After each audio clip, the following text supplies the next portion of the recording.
ஆம்பளை பொம்பளையோட பேசினா நகைச்சுவை, பெண் ஆணிடத்தில் பேசினால் குடும்பம் வன்முறைக்கு அந்த பெண்ணை உட்படுத்தப்படுவாள் என்பதுதான் இன்றைய மிக நிதர்சனமான உண்மை. நான் ஒரு நாள் மேடையில பேசிட்டே இருக்கும் பொழுது எனக்கு ஒரு சிட்டு வந்தது. ஏன் ஆம்பளைங்களை ஒரு மாதிரி திட்டிக்கிட்டே எப்ப பார்த்தாலும் பேசுறேன், ஏன் கடுக்கடுன்னு பேசுறேன், சிரிச்சா அவ்வளவு நல்லா இருக்கீங்க தெரியுமா, நீங்க சிரிக்கலாம்ல அப்படின்னு சொல்லிட்டு அடுத்த வாரத்தை அந்த தோழன் எழுதுகிறாரு, உங்களுக்கு என்னதான் வேணும், எது கொடுத்தாதான் சிரிப்பீங்க, சந்தோஷமா இருப்பீங்க. நான் உங்களை மட்டும் கேட்கல, எல்லா பொம்பளைங்களையும் கேட்கிறேன். அப்படி ஒரு கடிதங்க. உனக்கு படிப்பு வேணுமா, பணம், சொத்து, நகை நட்டு, பயணம், பதவி, அதிகாரம் என்ன இருந்தா நீ சந்தோஷம் அடைவ சொல்லு. எல்லா பெண்களின் சார்பாக நீங்க இதுக்கு பதில் சொல்லணும்னு சொன்ன உடனே உங்கள் எல்லோரின் சார்பாக நான் ஒரு பதில் சொன்னேன். அதுக்கு நீங்க அக்னாலேஜ் பண்றீங்களா இருந்தா பண்ணிடுங்க. என்ன பதில் தெரியுமா? நான் என்கிட்ட போட்டு பார்த்தேன். அதுல இன்னொரு மேட்டர் இருந்துச்சு. கல்யாணம், குழந்தைகள் பிராக்கெட்ல ஆண் குழந்தை போட்டு இருந்ததுங்க. எனக்கு 2 கேள்விகள் திருப்பி வந்தது. என்கிட்ட எல்லாம் இருக்கு, அந்த லிஸ்ட்ல இருக்கிற எல்லாம் என்கிட்ட இருக்கு. நட்டு இல்ல, நகை இருக்கு. நான் லூசி இல்ல, என்கிட்ட நட்டு கிடையாது, நகை இருக்கு. இந்த ஆண் குழந்தைன்னு இருந்தோட சுருன்னு ஒரு கோவம் வந்துச்சு. ஏன்னா இந்த உலகத்தில் எல்லா வீடுகளிலும் குழந்தைகள் மட்டும்தான் பிறக்கிறார்கள். இந்தியாவில் தான் அவர்கள் ஆண்களாகவும் பெண்களாகவும் பிறக்கிறார்கள். நான் அந்த லிஸ்ட பார்த்துட்டு சொன்னேன், என்கிட்ட இதுல இருக்கிறது எல்லாமே இருக்கு. ஆனால் நான் எப்பொழுது நிறைவடைகிறேன்? நான் உண்மையாகவே சந்தோஷமாக இருக்கிறேனா? நான் உண்மையாகவே நான் மிக நிறைவாக இருக்கிறேனா? இல்ல. இது எல்லாம் ஒரு பெண்ணை மகிழ்ச்சி உறச் செய்யாது. மகிழ்ச்சி உறச் செய்யாது சொன்னார்ல. ஆண்கள் அப்படி வளர்க்கிறோமா? அதாவது அப்படி வளர்க்கிறோமான்னு இல்ல, எப்படி வளர்க்கணும்னு சொல்லு. அதானே தெரிய மாட்டேங்குது. வச்சுக்கிட்டா வஞ்சனை பண்றோம், தெரிய மாட்டேங்குது. நான் சொல்றேன் பாருங்க, எப்படி வளர்க்கணும்னு சொல்றேன் பாருங்க. ஆண் குழந்தைகளை எப்படி வளர்க்கணும்னு சொல்றேன், எப்படி வளர்க்கப்பட வேண்டும் ஆண் குழந்தை. நான் அதுக்கு சரியா பதில் சொன்னேன். என்ன பதில் தெரியுமா?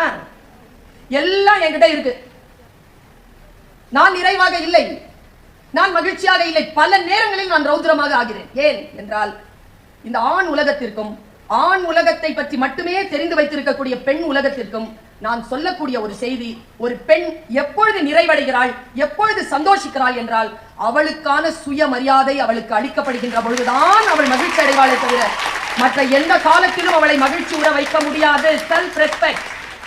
ஒரு பெண்ணுக்கு செல்ஃப் ரெஸ்பெக்ட்ங்கிறது என்னது இந்த உலகம் தராதுங்க. நான் உங்க எல்லார்கிட்டையும் சொல்றேன், ஆண்களுக்கும் பெண்களுக்கும் இருக்கக்கூடிய மிகப்பெரிய வித்தியாசம் என்ன தெரியுமா? எல்லா விதத்திலையும் நாம் அவர்களை விட வேறு. எல்லா விதத்திலையும், பயாலஜிக்கலா, பிசிக்கலா, சைக்கலாஜிக்கலா, ரெண்டுமே ஒண்ணு கிடையாது. அவரவர்கள் அவரவர்கள் நிலையில் உயர்ந்தவர்கள், ரெண்டுமே ஒண்ணு கிடையாது. பயாலஜிக்கலா நாம வேற, அவங்க வேற. பிசிக்கலா நாம வேற, அவங்க வேற. சைக்கலாஜிக்கலா நாம வேற, அவங்க வேற. அவங்க சிரிக்கிறதுக்குலாம் நம்ம சிரிக்க முடியாது, நம்ம சிரிக்கிறத அவங்களால புரிஞ்சிக்கவே முடியாது. அவளுடைய சுயமரியாதைன்றது என்னன்னு சொல்லிடுறேன். 17-18 வயதில் இருக்கிறீர்கள் நீங்கள். நான் சொல்றது புரிஞ்சிருச்சுன்னு வச்சுக்கோங்களேன், ஜெயிச்சிட்டீங்கன்னு அர்த்தம். இந்த வயசுல புரியணும். 40 வயசுல புரிஞ்சு ஒரு பிரச்சனை 18ல புரிஞ்சிடும். நான் நிறைய நாள் ஆச்சுங்க பஸ்ல டிராவல் பண்ணி ஒரு ப்ரோக்ராமுக்கு போகணும். என்னுடைய கார் என்னை விட்டுட்டு போயிருச்சு. நான் போய் அதை கேட்ச் பண்ணணும்னு சொன்னா பின்னால ஒரு ஏசி பஸ் வந்துச்சு. இந்த பெருங்கலத்தூர் விட்டுருந்தான் பஸ். ஏறிட்டேன்.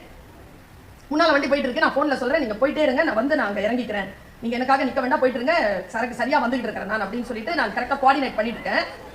முன்னால மகளிர்னு போட்டிருக்குங்க, 2 சீட்டு மகளிர்னு போட்டிருக்கு. அதுல 2 பேர் உட்காந்துருக்கான். ஒரு பொண்ணு உட்காந்துருக்கு, ஒரு பையன் உட்காந்துருக்கான். 2 பேர் உட்காந்துருக்கான். நான் போய் நிக்கிறேங்க. அவன் எந்திரிக்கவே இல்லை. கொஞ்சம் தூரம் தானேன்னு சொல்லிட்டு நின்றுட்டே இருக்கிறேன். அந்த பொண்ணு கிட்ட இவன் பேசுறான். ஏய் ஏய் கேள, வேற ஒண்ணும் இல்ல, ரொம்ப பெருசாலாம் நினைக்காத. ஏய் கேள. அந்த பொண்ணு வந்து காதுல அந்த இது போட்டு வச்சிருக்கு. அதான் அதை போட்டு வச்சுக்கிட்டு அது கேட்டுட்டு இருக்கு, பாட்டு கேட்டு இருக்கு. அது கேட்கவே அந்த பையனை பார்க்கவே இல்லை. இப்படி இப்படி பண்ணிக்கிட்டே இருக்கு. ஆமல்ல, ஏய் கேள, ஏய் கேள அப்படிங்கிறானா. அவ்வளோ நேரமா கேட்கறானேன்றதுனால நான் கேட்டேன், என்னன்னு என்னமோ சொல்ல போறான்னு சொல்லு அப்படின்னு. என்னன்னு பாரு. அவன் சொல்றான் அந்த பொண்ணு கிட்ட, அந்த பொண்ணுல காது இருந்தா அதை எடுத்துட்டு அப்படின்னுச்சா. கடவுளை இதை மட்டும் இந்த வயசுல புரிஞ்சுக்க, மற்றதெல்லாம் பின்னால வரும். அவன் சொல்றான், நீ ரொம்ப அழகா இருக்க. சரியா? உங்க கவனி, நல்லா கவனி. 2 சீட்ல 1.5 சீட்ல உட்காந்துருக்கான். சரியா? அவன் சொல்றான் இவ அழகா இருக்கிறன்னு. இது திருப்பி ரியாக்ஷன். நான் அப்படியே போய் முன்னால பார்த்தேன், என்ன ரியாக்ஷன் பண்றா இதுக்குன்னு அப்படின்னு சிவார் அப்படின்னு ஆமல்ல சிரிச்சுட்டாங்க. அவன் இந்த சனியனுக்கு அந்த அவமானம் கூட புரிய மாட்டேங்குது. அவன் சிரிக்கிறான். அவன் சொல்றான் அந்த பொண்ணுகிட்ட, உனக்கு தெரியுமா நீ ரொம்ப நல்ல பொண்ணு. அவன் சொல்றாங்க இந்த பொண்ணுல மறுபடியும் கால் எடுத்துட்டு என்ன சொன்ன, நீ ரொம்ப நல்ல பொண்ணு. ஆமாவா? ஏன்? அதுக்கு அவன் சொன்னான் பாரு பதில், ஏன்னா நான் என்ன சொன்னாலும் நீ நம்புற. புரியுதா? எங்க எங்க நாம நிதானிக்கணும்ங்கிறது புரியுதா? அப்படியே இது இந்த 20 வயசு பையன் மட்டும் செய்யல இந்த காரியங்களை. நான் ஒரு யூனிவர்சிட்டிக்கு போயிருந்தேன். யூனிவர்சிட்டிக்கு கீழே இருக்கக்கூடிய ஒரு காலேஜுடைய பிரின்சிபல். அந்த ப்ரோக்ராம் வந்து மகளிர் தினம், மார்ச் 8 மகளிர் தினம். போய் நின்னுட்டு அப்படி பார்த்தாருங்க எல்லாரையும் பார்த்துட்டு என்ன பார்த்துட்டு சொல்றார், டாக்டர் பர்வீன் சுல்தானா வந்திருக்காங்கோ, அவங்க தமிழ் எனக்கு ரொம்ப பிடிக்கும், அதனால நான் இங்கிலீஷ்ல பேசாம தமிழ்ல பேசுறேன். சரி, ஆரம்பிக்கிறார் பேச்ச. All of you happy women's day. அது என்னன்னு தெரியல, பொம்பளை பிள்ளைங்கிட்ட பேசும்போது பாடி லாங்குவேஜ் எப்படி இருக்கும்?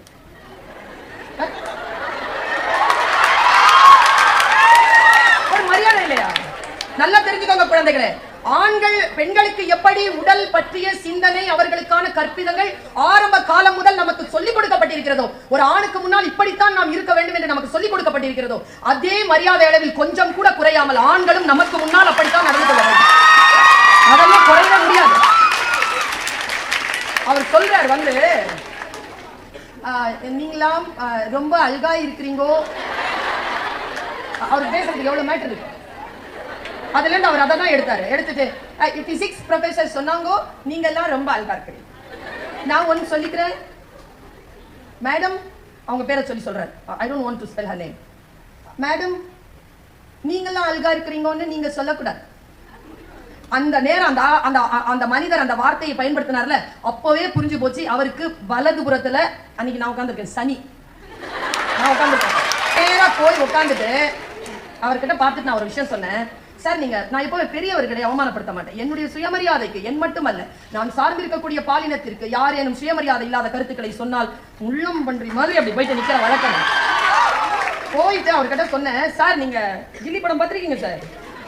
கில்லி படம் பார்த்து இதை புரிஞ்சுக்கோ பிள்ளைங்க, எல்லாரும் புரிஞ்சுக்கோங்க. நான் அங்கே கொடுத்த போர்க்குரல் என்பது என்னங்கிறது புரிஞ்சுக்கோங்க.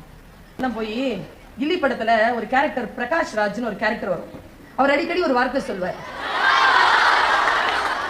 அதான் நமக்கு அதான் ஞாபகம் இருக்கு பாரு. அவர் ஒரு வார்த்தை சொல்லுவாரு. நான் அந்த பழனிவேல் சாருக்கு சொன்ன வார்த்தை என்ன தெரியுமா? அதெல்லாம் நீயே சொல்ற, அதெல்லாம் நீ சொல்லக்கூடாது, அதெல்லாம் நீ சொல்லக்கூடாது. நான் அழகா இருக்கிறேன்னு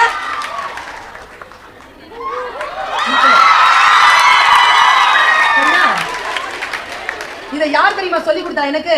ஏ பெண்ணே, இன்னைக்கு போய் உன் டைரியில எழுதி வச்சுக்கோ இந்த வார்த்தையை. ஏ பெண்ணே, நீ அழகா இருக்கிறாய் என்று சொல்லக்கூடிய தகுதியை வேறு எந்த ஆண் மகனுக்கும் தராதே. அது உன் சுயமரியாதைக்குரிய விஷயம் என்று சொல்லி இருப்பது சுவாமி விவேகானந்தர். நான் அழகா இருக்கிறேன்னு எனக்கு முன்னாலே எவனாவது சொன்னா என் சுயமரியாதையை அவன் குறைக்கிறான் என்று பொருள். அதெல்லாம் நீ ஏன் சொல்ற, அதெல்லாம் நீ சொல்லக்கூடாது என்று சொல்லி தாண்டி போவதற்கு நமக்கு தெரிய வேண்டும். ஆமாவா அப்படி நின்னா வச்சுக்க செத்தான்னு அர்த்தம்.